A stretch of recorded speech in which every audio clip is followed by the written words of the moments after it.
I'm so happy to show you today's easy, healthy dessert for a special Mother's Day. We start with 6 ounces of juicy raspberries, 6 ounces of plump, ripe blackberries, and about 12 ounces of sliced strawberries. Now I'm bringing in my mixing bowl, and I'm going to add in about 1.5 cups of this 2% milk. I use Fairlife. It's higher in protein, lower in carbs and sugar, which I really like. And then we're bringing in some banana sugar-free Jell-O pudding. You can use whatever pudding mix you like. I want the banana flavor, though. I think that'll taste best with all those berries put together and the other parts of the recipe coming up. And I really love this flavor. It's so fragrant, smells so great. And then we're going to bring in just a dollop of True Whip whipped cream. This whipped cream is really cool.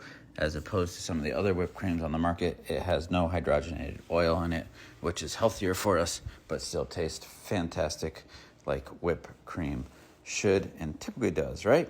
And it's got low sugar and keeps this lower carbohydrate meal, but that flavor is just unbelievable. So now we're just gonna bring in a whisk and get this nice and whisked. See, we wanna get it nice and smooth, get all that lumpiness and clumps out.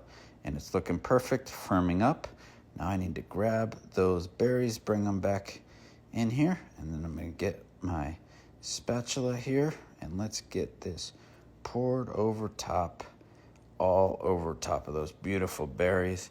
This is gonna be such a great combination of sweet flavors. The banana, the strawberry, the raspberry, blackberry all work together so fantastically.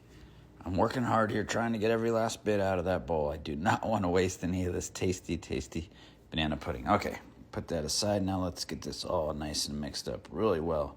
Let's get all those berries bathed in this delicious banana pudding. I'm just going to mix this up real quick. It's not going to be too hard. We want to get it mixed. Then once we mix it all around, then we're going to get nice and smooth and flat on top so that it's nice and uniform before we move on to the next step, and we're getting there really quickly here. We're almost there. It's starting to look flat. There we go. That's the way we want it. All right, so let me get this one last finishing touch here. I'm not going to overdo it. I could already eat this right now, but we're not done. We're going to put it in the fridge, let it firm up for about 15 to 30 minutes before we move on to the next steps. So now we're bringing back in that True Whip whipped cream. We're going to use the rest of that container, get it right on top of that banana berry mix. It's going to go perfect. That's why we wanted it smooth on top, so we can smooth this whipped cream right around as well. So this is going to be such an important layer to the dish. It's going to add even more creaminess to the whole recipe.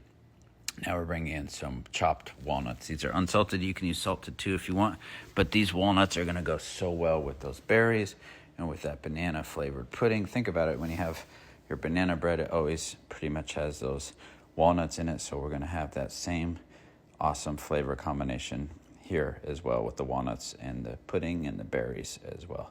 Now the favorite part of the recipe for me, we're going to bring back in those raspberries. I hope you saved some from before, and it's going to take about another 6 ounces of raspberries.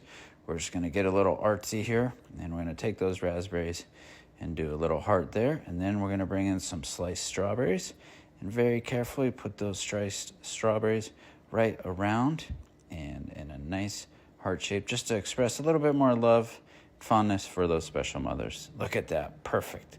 Filled it all in, just very beautiful like we wanted. So that was easy enough, right? As much as I would absolutely love, let me tell you, really love to give this a taste test, I've got to save it for Mom on Mother's Day. I hope you guys give this a try. I think your mom will appreciate it, just like mine will.